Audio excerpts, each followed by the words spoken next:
অথচ আসানসোলে সময়ে এইভাবে রোদের মধ্যে ডান্স করলে কোনোদিন লোক হবে না। হুমায়ুন কবির জবে থেকে বাবরি মসজিদের নাম ঘোষণা করেছিল তবে থেকে ভাওতার ভাওতা। তো এখানে ফারাক্কার জনগণ এই ইমতাজ আহমেদ মোল্লাকে আর হুমায়ুন কবিরকে খাবে না। তো মানুষ কিন্তু আজকে বুঝে গেছে বলেই কিন্তু প্রত্যাখ্যান, ওখানে কোনো লোক চাইনি, জানে ফারাক্কার মানুষ বা ঘরে পাড়ার মানুষ যে কার সাথে থাকবে। ফারাক্কায় দেখলাম জনকর্মী আছে, অর্গানাইজ করার ত্রুটি আছে, বা এরকম একটা সময়ে এইভাবে রোদের মধ্যে ডান্স করলে কোনোদিন লোক হবে না। ওটা ওনাদের অনভিজ্ঞতার ফল। আমি ওনাকে বারবার সতর্ক করেছিলাম এইভাবে হয় না। আমি নিশ্চয়ই আগামী টাইমে আবার যদি ফারাক্কা আসার সুযোগ হয় আসবো একবার, এবং এসে সেখানে নিশ্চয়ই যেখানে জনসমাগম হয় বা সেরকম টাইমে সভা করে যাবো। আমি কালকে সভা করেছি, রেল প্রায় 35 কিলোমিটার রোড শো করেছি, জনসমুদ্র, মানুষের যা আবেগ, মানুষের যা সমর্থন, আপনারা ফুটেজগুলো দেখে নেবেন। আমি 1 তারিখে যেদিন সভা করেছিলাম, লক্ষাধিক মানুষের সভা করেছিলাম 1 এপ্রিল। মমতা ব্যানার্জি একই সময়ে মুর্শিদাবাদের কিষান মান্ডিতে বড়ুয়াতে সভা করেছিল। ও 22 মিনিট বক্তৃতা করেছিল আর আমি মাত্র 16 মিনিট করেছিলাম, কারণ ওই দিন আমার মনোনয়ন পত্র দাখিল করার কথা ছিল। আমি 16 মিনিটে বক্তৃতা করেছি। এক সময় আমার সঙ্গে শেয়ার হয়েছে 7,400, আর মমতা ব্যানার্জি আমার 2 মিনিট আগে শুরু করেছে, 22 মিনিট বক্তৃতা করেছে, মাত্র শেয়ার হয়েছে 1,200। এখান থেকে আপনারা দেখে নেবেন যে আজকের দিনে হুমায়ুন কবিরের কত গ্রহণযোগ্যতা বা বাংলার মানুষের কাছে তার কথার কতটা মূল্য। আপনার হেলিকপ্টার বলেছেন যে কোনো একটা সমস্যাও দেখা গেছে,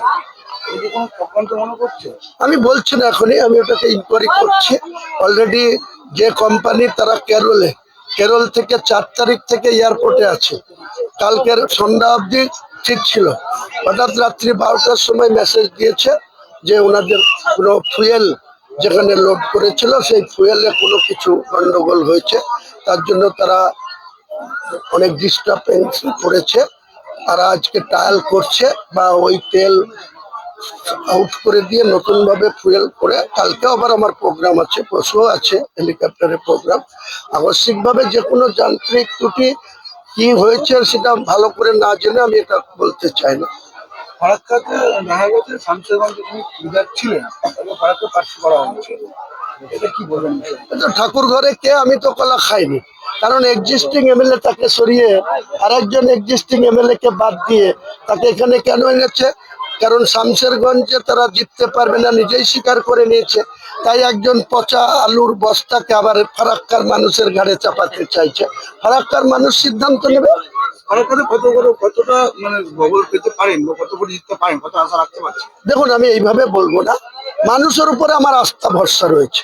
পশ্চিমবঙ্গ বিধানসভা প্রত্যেক বিধানসভায় আমি আমার দল 100-র বেশি সিট জয়লাভ করবে, এবং কেউ কোনো পার্টি, বিজেপিও পারবে না, আর যে শাসক দল আছে তারাও 100-র নিচে থাকবে।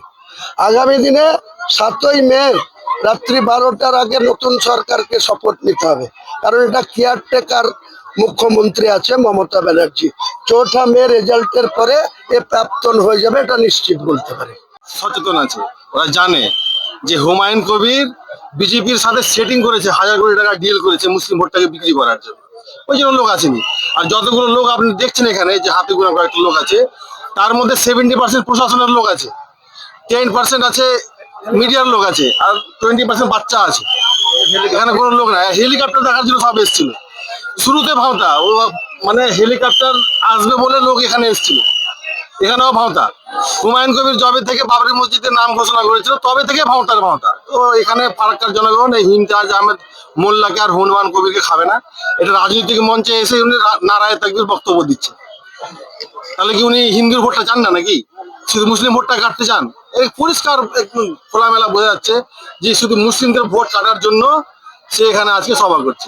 না হলে একটা রাজনৈতিক সভা থেকে নারায়ে তাকবীর মঞ্চ স্লোগান দেওয়া হয় না, এটা হচ্ছে এটা ধর্মীয় স্লোগান। আপনি তো পরিষ্কার বোঝাতে যাচ্ছেন যে এখানে মুসলিম ভোটটা কেটে হিন্দু বা বিজেপি যারা ফায়দা করে দেওয়া, সেটা আমি না, এই যে বাচ্চাদেরকে যে শুনে বাচ্চাও বলবে, এখন বাচ্চারাও বলবে যে হুমায়ুন কবির মুসলিম ভোট কেটে শুধু হিন্দুদেরকে, বিজেপিকে যে উপমুখ্যমন্ত্রী হওয়ার খুব শখ হয়েছিল না, উনি উপমুখ্যমন্ত্রী হবেন। বিজেপির সাথে 1000 কোটি টাকা ডিল করেছেন, একদম তিনি সরকারের উপমুখ্যমন্ত্রী হবেন, ওই জন্য তিনি মুসলিম ভোটটা কেটে বিজেপিকে ফায়দা করার জন্য একটা মাঠে নেমেছেন বাঁশি নিয়ে, রেফারির ভূমিকা পালন করছে, ফুরফুর করে বাঁশি বাজাচ্ছে। মুর্শিদাবাদের মানুষ বা ফারাক্কার মানুষ বুঝে গেছে যে এটা হচ্ছে বিজেপির একটা দম দেওয়া পুতুল, ভোট কাটুয়া, সংখ্যালঘু ভোট কেটে বিজেপি কে জেতাতে চাইছে। এটা কিন্তু মানুষ বুঝে গেছে। আপনাদের মাধ্যমেই শুনলাম যে লোক ওখানে হয়নি, যে কটা লোক ছিল প্রচার করেছিল যে হেলিকপ্টারে আসবে, ছোট ছোট বাচ্চারা হেলিকপ্টার দেখতে গেছিল, তাকে দেখতে যাই, মানুষ কথা শুনতে যায়। কিছু মানুষ গেছিল, কিছু বাচ্চা ছেলে যারা হেলিকপ্টার দেখে। আর পুলিশ দেখলাম যে প্রচুর পুলিশ আর সাংবাদিকও পুলিশ, মানে পার্টির লোক থেকে মিটিং এ পুলিশ আর শ্রোতা বেশি, সাংবাদিক বেশি। মানুষ জানে যে কে কাজের লোক আর কে অকাজের লোক। বাংলায় ধর্মীয় ভাবাবেগকে কাজে লাগিয়ে রাজনীতি করা যায়। আমি তো মনে করি যে আরএসএস এর এই পিঠ আর ও পিঠ, একটা পয়সা যদি এক পিঠ আরএসএস হয় তাহলে আর এক পিঠটা হচ্ছে হুমায়ুন কবির। কারণ ভোটটাকে ভাগ করার জন্য একটা বড় ডিল করেছে 1000 কোটি টাকার। সেই তথ্য ফাঁস হয়েছে। প্রথমে বললো যে এআই দিয়ে হয়েছে। তাহলে তার যে বক্তব্য, তাহলে কোনটা ঠিক, কোনটা ঠিক তাকে তো নিজেই বলতে হবে। তো মানুষ কিন্তু আজকে বুঝে গেছে বলেই কিন্তু প্রত্যাখ্যান, ওখানে কোনো লোক চাইনি।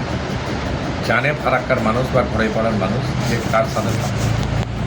মমতা বন্দ্যোপাধ্যায় বাংলার মানুষের জন্য উন্নয়ন করেছে, ফারাক্কায় প্রচুর উন্নয়ন করেছে, এবং এই উন্নয়নের সাথে ফারাক্কার মানুষ থাকতে চাইছে।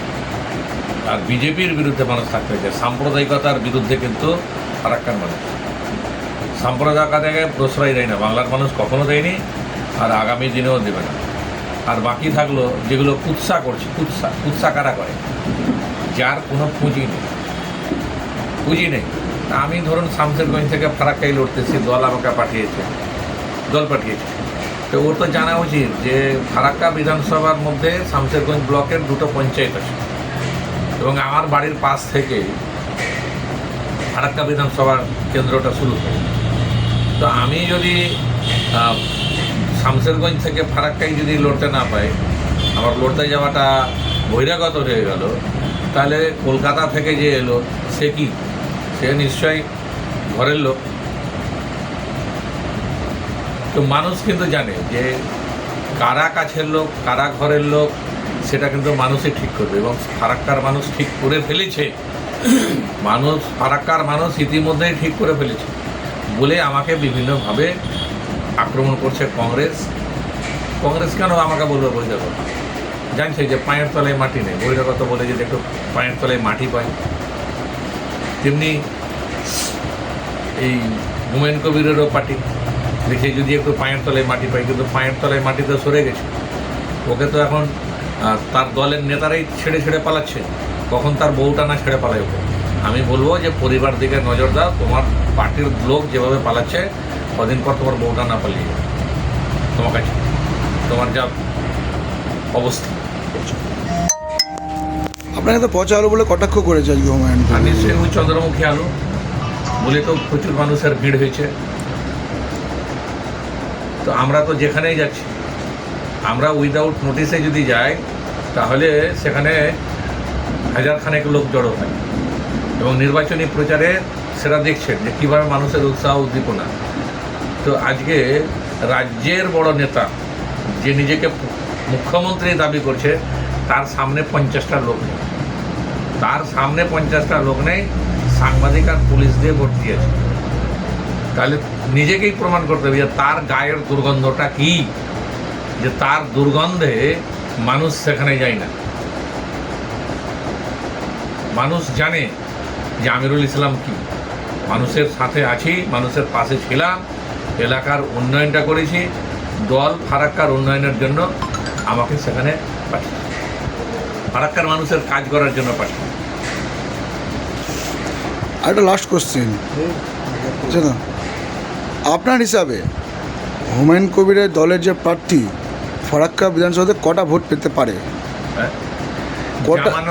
জামানত ও কদিন আগে আমি দেখছিলাম, বলছে কার সঙ্গে লড়বো নাকি লোক খুঁজে পাই। তো ও নিজেই নিজের সাথে লড়ুক, ওর জামানত জব্দ হবে। এজেন্ট তো দিতে পারবে না, ও নিজেই এজেন্ট দিতে পারবে না। আজকে যা পরিস্থিতি, অনেকেই অনেক কথা বলে, টাকা তো খেয়েছে, বিজেপিকে হিসাবটা তো দিতে হবে। 1000 কোটি টাকার গল্প আছে, বিজেপিকে হিসাবটা দিতে হবে, যদি মাঠে তো থাকতে হবে। তো সেই জন্য মাঠে আছে, মাল খেয়েছে বিজেপির 1000 কোটি টাকা, তো মাঠে তো থাকতে হবে, না থাকলে তো গলা টিপে ধরবে বিজেপি।